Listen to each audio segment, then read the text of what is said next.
成亲次日，我就给夫君下了药，只因我听到了他与心爱女人的阴谋。毕竟相比于被休弃，我更乐意丧夫。成亲当晚，夫君派人传话说是醉酒不忍折腾我，就些书房，明晚再给我一个完美的洞房花烛夜。我柔柔一笑，虽有遗憾，但更多的是喜悦。他一向这般体贴。半夜打雷，伴随狂风骤雨，我被惊醒，担心夫君着凉，忙速速起身，在素儿的帮忙下穿好衣裳，带着红花油伞匆匆往书房赶。已经子时又下着暴雨，除了在风中摇曳的气死风灯外，整个太尉府空外无一人。我被风吹得摇摇欲坠，给亏了素儿紧紧扶着。到的书房门口，许是被风的缘故，风力小了许多，书房还亮着一盏昏黄的灯。素儿收了伞，我正一敲门，里头却忽然传出一阵略显熟悉的笑声。我说玉成雷若如，你倒当真不可貌相，不仅战场上了得，撞上镜也过人。低沉趣味的嗓音在耳旁响起，不了得又如何虏获你芳心，从别人手中把你抢来，让你欲罢不能。然后便是一阵娇喘求绕声，我脸色瞬间煞白，伸出去的手抖了一下，然后就那么定定停在门边。里头的人竟然喊他玉成这个名字，他向来不允许我喊，我眼眶一阵三色，不知不觉蓄了泪。去年我生辰，他满目寒心的望着我，唇角勾笑，轻轻印上我的。彼时我一时心动，脱口而出，高哥哥，明年我便是你的妻子了，我是不是得喊你玉成了呀？我话未说完，他脸色一沉，以米尽收，冷冷训斥，没规矩。我微微笑着的脸就那么僵着，看他转身甩袖离开，不知所措，却原来不是我不识规矩，而是他的名字我不配喊。我丢了魂般往后退几步，素儿扶住了我。书房内是不堪入耳的说话声持续不断的传出来，女子不一的娇嗔。最后一次啊，今晚都已经3次了，几次都不够。又是一声讨饶的笑声，抱着美娇娘不去伺候找把我掳来，可是认为我才是你的新娘，你说呢？高玉成一边忙着，一边略喘压抑的声音传入我耳中，我的脸热得足以烤熟，瞎子心中却仿若被浇了一盆冰水般寒彻骨。你知道的，我一直都心愿于你。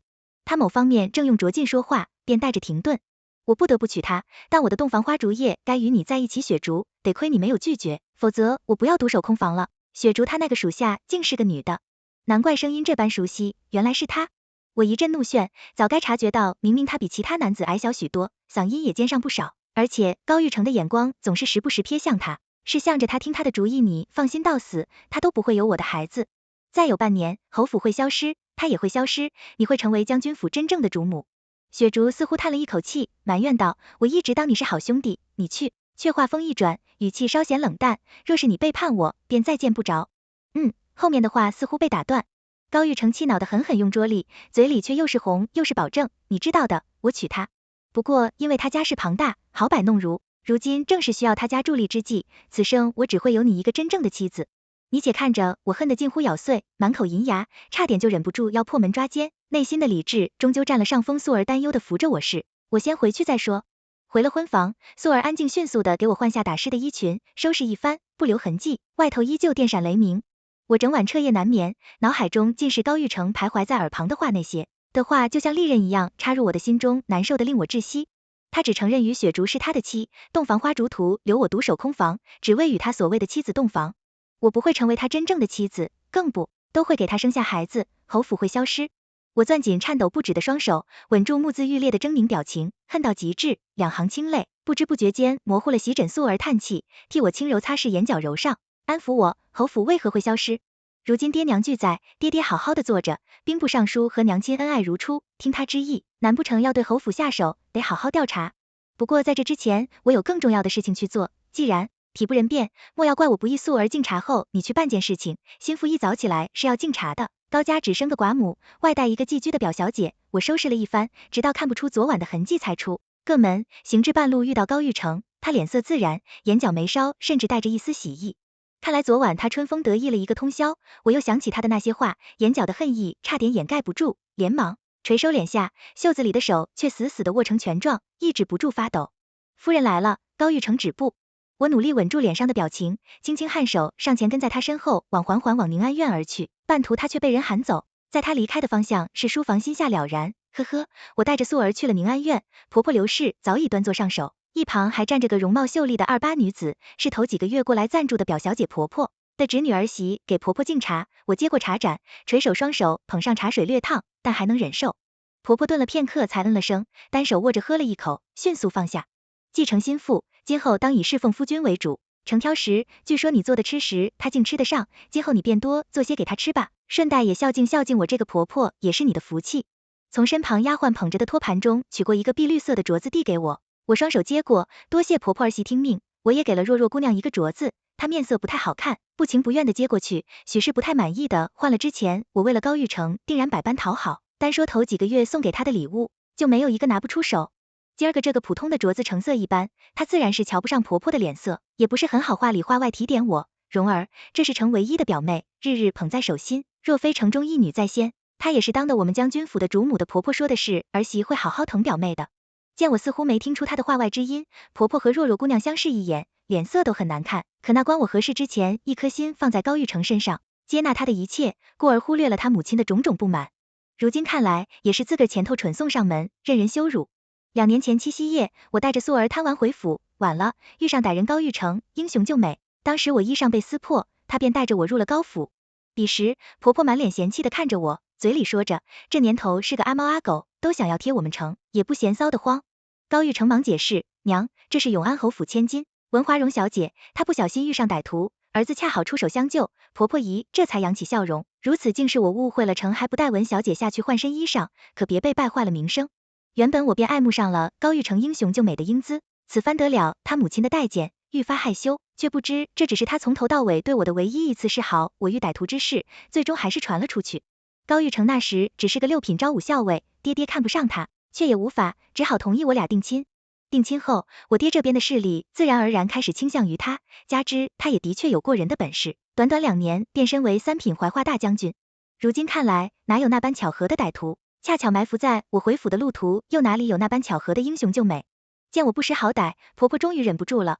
我原想着你是个懂事的，但到底年轻了些，事儿考虑不周。成和若若毕竟自幼长大，情分摆在那儿。若若如今双亲不在，我这个当姑母的自是要好好替她谋划谋划。嫁到别家，我也是怕委屈了，这孩子知根知底的不落，就给成仙做个贵妾吧。看吧，这一个礼物没有让他们满意，便借机给我抬贵气。即便我心里准备做得再好，此刻也深觉无语。哪家心腹才刚进门敬茶时，便要给夫君纳妾的，奈的还是贵妾当夫君的想着自己出生入死的兄弟取代妻子当，婆婆的想着让自己的侄女入主府内，肥水不流外人田，还不是算准了。我不敢与爹娘诉苦，既如此，那便让谁搅得更浑浊些吧。我点点头，没做拒绝。婆婆说的是，若若姑娘与夫君的情分不比旁人委屈，谁也不能委屈了。她就是不知今日谈的妾，明日变丧夫，婆婆和刘若若会不会悔清了长子？只是这忽然间要抬表妹，会不会抬仓促了？若若柔弱上前软软道，能和表嫂做姐妹已是若若的福分，若若哪还敢求其他？这是怕我不答应了。我面上却越发为难看，在他们眼中，我便是似乎想着拖延后不了了之。话到这份上，婆婆干脆一锤定音，记住，如此，咱们择日不如撞日，便就今日吧。我只觉得从未这般无语过。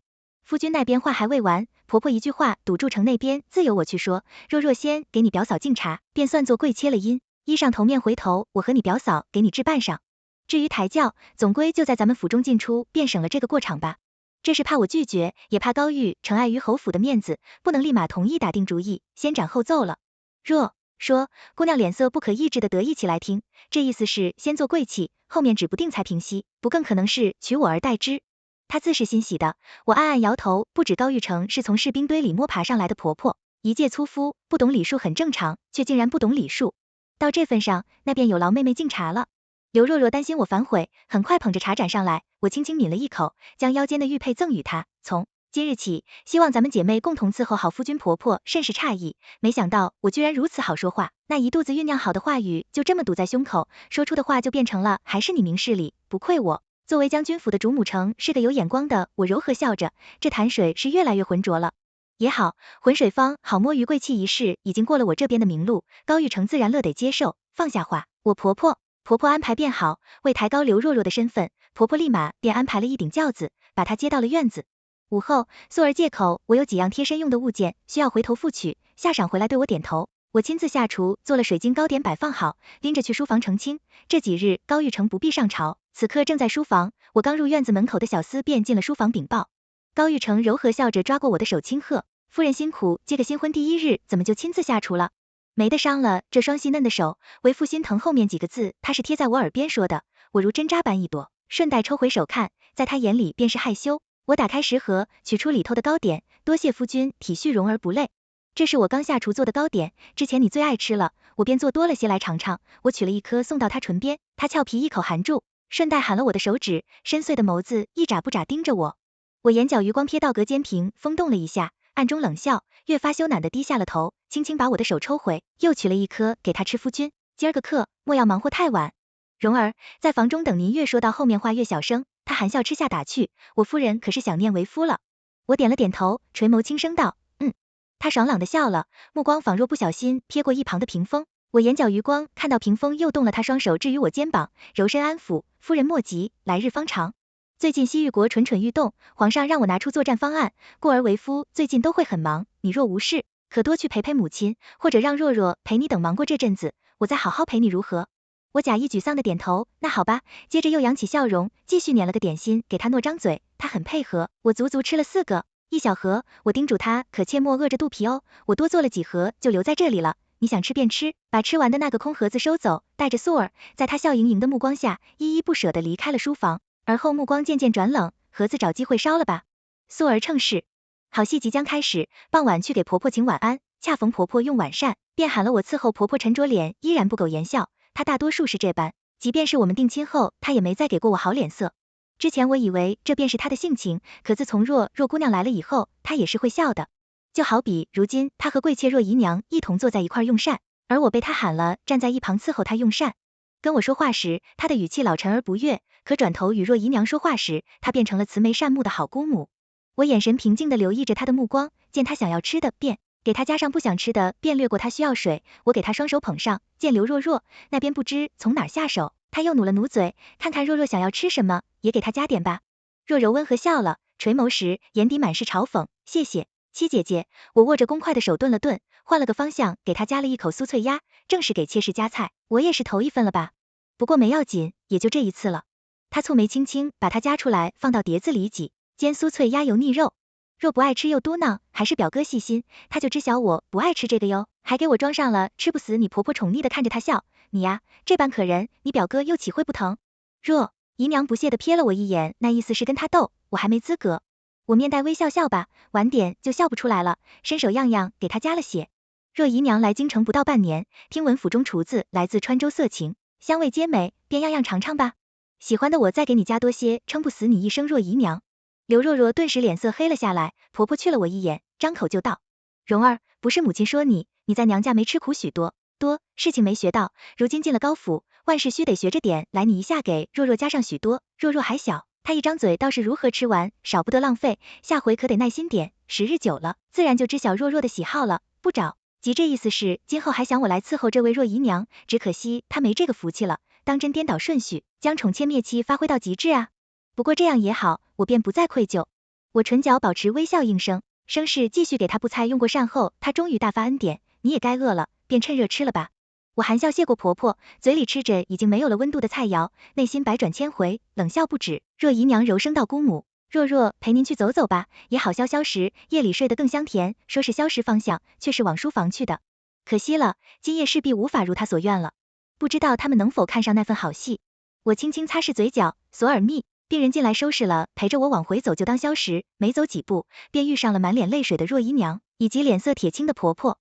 哟，这么快，看来那头正是进行到深处，被小叔赶出来了。小叔终虽这个侍从，却懂得拳脚功夫，又是高玉成的死忠仆，从有雪竹在这当口，又怎会让两人进去，败坏他的好事？枕边风是最好吹的。我加快了脚步，迎上前去问婆婆，若强，这是怎的了？婆婆瞥了我一眼，沉声道，无事，你回去吧，是那儿媳便回去了。那头发生的事情一五一十传到了我耳边，若姨娘扶着婆婆消食，不知不觉走到了书房，远远的就听到里头传来不堪入耳的声音。侍从小叔满脸通红站在门口，见着婆婆和若姨娘，便高声招呼老夫人，若姨娘来了。婆婆和若姨娘尚未开口，里头就扔下一句，让他们回去，我在忙。若姨娘还年轻，听得两颊通红，气得七窍生烟。婆婆是过来人，自然知晓里头正在上演的是河西马。儿子既然这般说，自然不能在这当口夸他兴致，便拉着若姨娘往回走。若姨娘一个劲骂着红妹子，星号星号星号星号的星号星号，婆婆脸色也不太好看，猜测究竟是哪个星号星号星号的丫鬟。素儿说完，脸上依然保持笑容，我盯着桌上的漏斗，算算时辰，该差不多了。素儿进来在外耳旁小声道，刚收到消息，都已安排妥当。半个时辰后，小叔面色惨白的飞奔过来找我，夫人，大事不好了，您快去书房看看我。缓缓训斥，慌什么天塌下来也不能乱了规矩，好生说清楚究竟发生了何事。小叔满脸通红，额头冷汗直冒，话都快说不清楚了，急得舌头直打转。夫人小的也说不太清楚，您夫人去书房瞅瞅就知晓了。我面露疑惑，招呼了素儿，风风火火往外头走。小叔抹着汗水，怯怯跟在后头，许是得了小叔的令，书房门口安排了2人守着门，是关着的。我去到时，里头的于雪竹正被一具赤裸的身子压在身下，成一个怪异而令人面红耳赤的脚步。他已经昏了过去，人事不省，而上面的男人正是高玉成，也早已昏了过去。不知情形如何，我一见便气急攻心，大受打击，气急攻心的晕了过去。苏儿急忙扶住我，气急败坏，对小叔道：“还不赶紧命人找大夫！”小叔叫苦不迭，明明是喊我来处理事儿的我。北京也晕了，这下事儿越发乱了，已经派人去请了大夫，还未到素儿又吩咐他即刻去请老夫人来主持大局。小叔此刻哪还有主意，素儿说什么便是什么。老夫人来到的时候，气得直捶胸口，咬死狐狸精害人啊！一同来的还有若姨娘，周遭被灯火照亮，映在她呆若木鸡的脸上，整个人都被震撼到了。她翻了翻不可置信的双眼，软倒晕了过去。老夫人忙让人把她扶下去歇息，焦急的询问大夫呢。大夫找来了没有？小叔不在，也帮忙去找大夫了。一个小厮就来禀报，派去找大夫了。许是天色已晚，找了一圈还没找到呢，那就赶紧派更多的人去找，务必马上给我把大夫找来成。要是出事，我拿你们试问，还不赶紧去吓人？忙不迭再派更多人出去找婆婆，急得眼泪都快掉出来了。头焦急的来回踱步，猛然间像是想到什么一般，抓着一个小厮就问：“看到夫人了吗？夫人去哪里了？”小厮指了指旁边的偏房夫人，气晕了，被素儿姑娘扶到了隔壁婆，不急的直拍胸脯，根本无法静下心来，嘴里吼着，关键时刻便靠不住，当真没用，还不赶紧去把她喊醒，喊不醒就用水泼醒碗，都这样了，她就只会扯后腿。素儿在旁边守着我见，丫鬟当真抬了一盆水过来，却不敢上手泼，冷扫了一眼，轻声喊我良久，我才悠悠转醒。素儿扶着眼眶通红的我出去，我抹了抹眼角，急切问婆婆：“夫君他如何了？”婆婆不正急的嘴角都要冒泡了，抓着人就让去找大夫。见我病恹恹出来，满脸嫌弃的扫了我一眼，不满地道：“遇事就晕，还当你是个能当大任的，还不赶紧回侯府找亲家，让亲家带上帖子去找个御医过来。”我心底冷笑，还真是使唤的顺手。爹爹是侯爷，还是兵部尚书，他老人家一封帖子过去，太医院的御医还是很容易找来的。出了这种事弱事，高玉成还清醒是绝技，不会让人这般做的。将军马上疯传出去，今后还如何在朝堂立足，更谈和行军打仗。婆婆不懂，我便装作不知情，已经过了最佳时机，即便天王老子来了，也难以。妙手回春御医是要请的，还得请张御医。我红着眼眶，连夜回了家中。娘亲大惊，这才成亲第1日，便在夜间赶回来，担心我出了何事，我扭头在一旁不回答。素儿1:51时禀告娘，心急的直喊我的亲娘嘞，怎么就发生这般不堪之事？我去找你爹，连忙亲自去书房喊爹爹取了名帖，让人带去宫里，请御医又担忧的把我搂在怀里，我可怜的闺女这才成亲第1个晚上作孽呀。爹爹脸色也很难看，我亲自过去看看，当着我的面打我儿脸，狂妄至极，安抚我一番，让我就在府中住下，我怎么能错过这番好戏？爹无法，带上我回将军府，婆婆已经找着一个大夫了，只可惜是个蹩脚的赤脚大夫，可不是所有的大夫都被引到京郊去，稀罕那株大如华盖的灵芝了。回到将军府时，婆婆吃人的眼神在看到爹爹后立马收了起来，尴尬笑着迎上来，眼神四下张望。亲家，您来了，那个御医呢？爹爹好歹是侯爷，婆婆敢拿捏我，却不敢给爹爹脸色。爹爹脸色不太好，打定主意给我撑腰，已经派人快马去请御医了。这才新婚第2日就敢给我女儿脸色，亲家母，你就是这般对待我捧在掌心长大的女儿的。听说已经去请御医了，婆婆顿时松了一口气，听到爹爹后面的话，连忙摆手否认，哪敢呀，我可是当蓉儿是亲生女儿的，对吧？蓉儿，我内心嗤笑，是打定主意，我不会当众落她的脸，的确还不到时候。脸上满是担忧的问她，婆婆夫君他如何了？她这才想起高玉成还没脱离危险，眼泪顿时流了下来。找了个大夫，说是没办法，我爹在门口踱步，他想进去看看，又碍于里头还有个于雪竹，我让素儿把小叔喊来，把于雪竹与高玉成的事情问了个清楚。这时里面忽然传来一声尖叫，啊！我唇角不着痕迹勾了勾，很好，于雪竹终于醒了，只可惜怕是醒了，比不醒还糟糕。玉成，你醒醒！他哭着喊道，光裸的身子不停扭动，想要从高玉成身上下来，却似乎察觉到什么般，忽然白了脸，再不敢动分毫，眼神惊恐的扫视周边。婆婆一听不太妙，也顾不得别的了，推开门就进去。婉儿，怎么了？玉成，她没气儿了，又是一阵撕心裂肺的哭吼。来自婆婆的婆婆颤抖着把手伸到高玉成鼻子下面，良久，双眼一翻，约了过去。我眼神示意，素儿上前去扶老夫人坐在一旁，又按了她的人中。婆婆终于悠悠转醒，恰好张玉一匆匆赶来，婆婆上前便要去拽玉一的手，大夫，快给我看看，一定要救活她呀！我求求你。玉一皱眉点头答应的同时，不着痕迹的挥开她的手，却脸色凝重的看了一眼就摇头，已经没气儿了，我试试给她扎针，若是能醒来，这个可能性极小，说是不能还请节哀。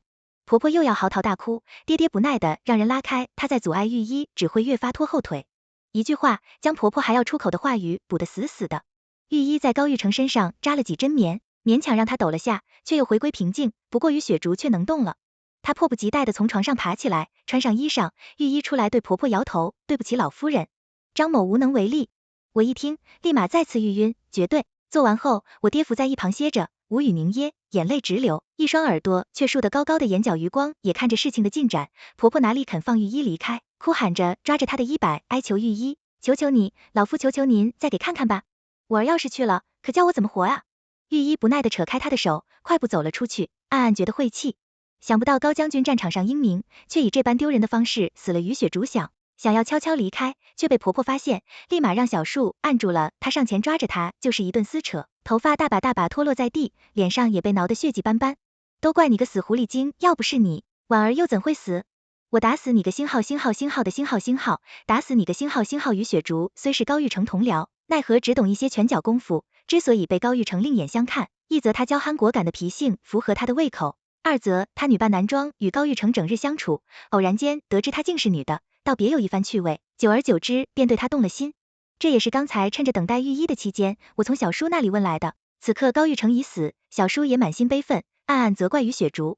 要不是他死命勾引将军，将军岂会折在里头？被小叔压制着的于雪竹压根没有反抗之力，原本就被高玉成折磨得不轻，这会儿更是被婆婆打得奄奄一息。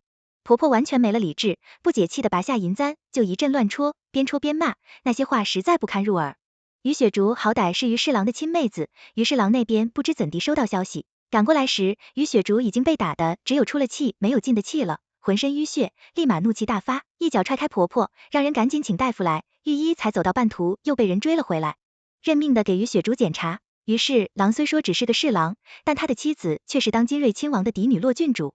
不看僧面看佛面，只可惜婆婆下手太重章，御医直摇头，别的都好说，只心脏这边还有他欲言又止，眼神扫了一眼于雪竹的下身，不言而喻。于是郎目眦欲裂，恨不能当场一刀子将婆婆捅死，就一点办法也没了。于是郎语气哽咽，不死心的追问，一双眼睛像染了血般，通红至极。张玉英摇了摇头，高价算是彻底完了，同情的看了我一眼，昨个成亲，接个丧夫，还是以这种方式当真，令人唏嘘不已。就在此时，若姨娘也醒了，跑出来一看，顿时一阵干呕。我蹙眉，脑海中似乎闪过一个念头，很快被我抓住了。看若姨娘这模样，莫不是有了星号的高玉成？若当真如此，死的一点不冤。我红着脸站起来，伸手去扶刘若。若姨娘，你没事吧？婆婆顿时脸色大变，不敢看爹爹的脸色。爹爹脸上盛怒，紧紧盯着婆婆问，亲家母，你不给我个解释？婆婆眼神躲闪，言语不太自然地道，那个蓉儿，她大度。她接着主动说，批成纳妾的对吧？蓉儿又是这般想要让我背锅，只可惜今非昔比。我红了眼眶，委屈道婆婆，是您说她是您唯一的侄女，若非夫君钟情，蓉儿在先，若姨娘便是将军府主母，也是当得的所，以便先让她做个贵妾。在场众人大为震惊，想不到将军府还有这等内情。婆婆当即忍不住呵斥，文华容你，我爹甩袖怒横，本侯竟不知我堂堂永安侯的女儿下嫁给个三品怀化将军，次日亲家母便给他添堵。早知这般本侯氏万万不会把我的宝贝女儿嫁过来，受此等不公之罪。若是本侯没有记错，你娘家哥哥嫂早已死在流民手中，一个一无所有的孤女，又何来资格做将军府的主母？爹爹又气急败坏的指着被穿上衣服抬出来的高玉成，以及死不瞑目的于雪竹，满脸怒火训斥，还有这是成亲第一日该发生的事吗？既与别的女子有了瓜葛，又为何来招惹本侯的掌上明珠？若姨娘又干呕了下，我诚恳的请求张玉一给她看看。若姨娘似乎想到什么般，忙不迭摇头，我无事，就是瞧不得如此血腥的场面。她捂着胸口躲远了些，可我又怎会就此放过你呢？我给爹爹示意，爹爹不情不愿的让张玉一给若姨娘看看，说姨娘一直闪躲，要是这般还看不出问题，就有鬼了。婆婆不可思议的盯着若姨娘问，若你可是有了？一听这话，我似乎饱受打击，脚步不稳地往后倒去，苏儿及时扶住我。夫人，我爹气得破口大骂，来人抓住他。张玉一赶紧给他查查，我倒是要看看你高家做多少对不起我女儿的事儿。按照我爹的性子，以往是断然不会这般当众让人看我的笑话的。刚才我给他使过眼色，他心知必然还有其他内情。张玉一本就是个颇为八卦的我爹的令下，他便上前抓住若姨娘的手检查。这一查，面色越发精彩纷呈，欲言又止地看着我爹。爹挥了挥手，让他尽管说，这位姨娘已经有了1个多月的身孕。什么？我爹暴怒不止，星号的高玉成婆婆此时又是惊惧又是惊喜。惊惧的是我爹的怒气，似乎下一刻就要把高府荡平；惊喜的是高玉成死了，却给他留下了酸。我遭受如此一番打击，眼眶红得吓人，浑身颤抖着，眼泪扑簌往下掉，万分委屈，看着我爹女儿，不要再待在高家，疼得把我抱在怀里。乖女儿，有爹在，莫怕，即便他们想留，也得看他们能否留得住。有了前头的一大波铺垫，碍于我爹的威严与怒火，加之若姨娘有了身孕，婆婆，我连挣扎都没，很快便出具了放弃书。至此，我悬着的心才彻底放下来，心如死灰，伤心至极的跟着爹回了侯府，其他实在管不着了。后面的事情是素儿告知我的，有张玉一这张大嘴巴不出2日，整个京城就传遍了高玉成与于雪竹之事，大街小巷议论纷纷，有羡慕于雪竹女扮男装做属下，最终博得高玉成这枚将军的心的，也有鄙视于雪竹说他有伤风化，想必早已看上高玉成，可惜容貌只能算得上成并不拔尖，便剑走偏锋，果真博得高玉成的欢心。更多的人不耻他，一个女的故意女扮男装混入军营，就是为了勾引男人连累的高玉成死于马上风，他自己也被刘氏弄死，可悲可叹更可怜。于是郎无端被刘氏弄死，妹子本就火大，外头传言还将他妹子点得要多见有多见，认为外头对于雪竹不利的传言定是刘氏散播出去的，气得将高玉成留下来的那为数不太多的铺子，一个个暗中毁的毁，吞并的吞并。很快高府便保不住，我借口回去找丢失的玉佩，带着人进了高玉成的书房，最终从他屋里翻出一封与西域国勾结的书信，把他交给了爹。我爹也没闲着，将于侍郎的事情收集到一块斗，露出来道：于侍郎仗势欺人，私吞他人财产，于侍郎被削去官职，算是报了他纵容自家妹子破坏我的亲事一事，又将那封书信暗地里给皇上。这之后的事情我没再插手，自有弟弟安排高府的消息再次传来，是2个月后，据说若姨娘悄悄卷了多余的钱财，跟别的男人跑了路，不知去向。刘氏气得双眼一翻晕了，待醒过来时，家中所剩无几的家产也被人搜刮一空，一无所有的他只能找了个碗一路乞讨，据说是往老家的方向而去，却在半路被人杀害。经此一事，虽说我成亲便和离，却也脱离苦海。今后的日子，我更多的将重心转移到打理自己曾经的嫁妆和产业上。爹娘担心我多想，倒也没有拦住我，却不想我越打理越上瘾。几年后，我遇上自己人生中的另一名伴侣洞房花烛夜，他将自己的一切与盒子装着，双手捧到我面前，包括我在内，所有都交给夫人打理。